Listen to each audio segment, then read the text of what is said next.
பெற்றோர்கள் நம் பிள்ளைகளை தொடர்ந்து கவனிக்க வேண்டும் என்று திமுக தலைவர் மு.க.ஸ்டாலின் வலியுறுத்தியுள்ளார். அண்மை செய்தியாக பார்த்து வருகிறோம்.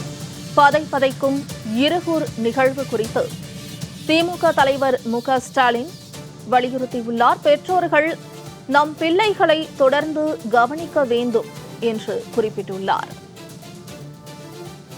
கோவை இருகூர் அருகே 13 வயது பள்ளிச் சிறுவன் நண்பர்களால் அடித்து கொலை செய்யப்பட்ட விவகாரம் குறித்து மு.க.ஸ்டாலின் வேதனை தெரிவித்துள்ளார்.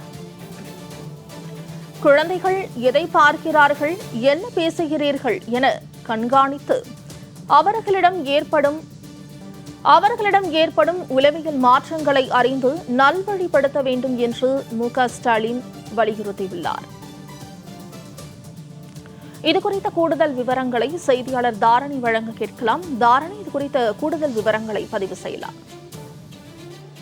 வணக்கம் மோனிஷா. கோவையில் கடந்த 15ஆம் தேதி காணாமல் போன 13 வயது சிறுவன் பீர் பாட்டில் மற்றும் கல்லால் அடித்து கொலை செய்யப்பட்ட சம்பவம் குறித்து திமுக தலைவர் மு.க.ஸ்டாலின் வேதனை தெரிவித்துள்ளார்.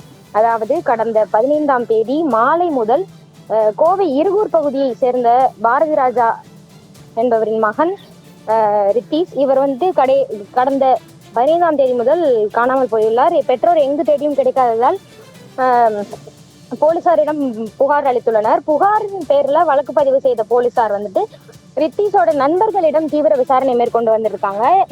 முதற்கட்ட விசாரணையில ரித்தீஷ அவரது நண்பர்கள் கல்லு மற்றும் பீர் பாட்டிலால அடிச்சு கொலை செஞ்சுட்டு உடலை பக்கத்துல இருக்க ஒரு இடத்துல தோண்டி புதைச்சாதாகவும் விசாரணையில தெரிய வந்துச்சு. இந்த சம்பவம் தொடர்பாக திமுக தலைவர் மு.க.ஸ்டாலின் எக்ஸ் தளத்துல தனது வேதனையை தெரிவித்துள்ளார்.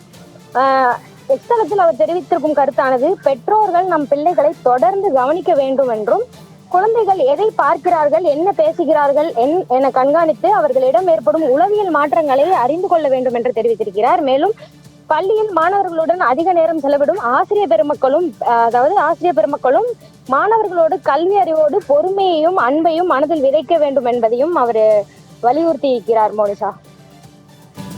தாரணி, தகவல்களுக்கு நன்றி.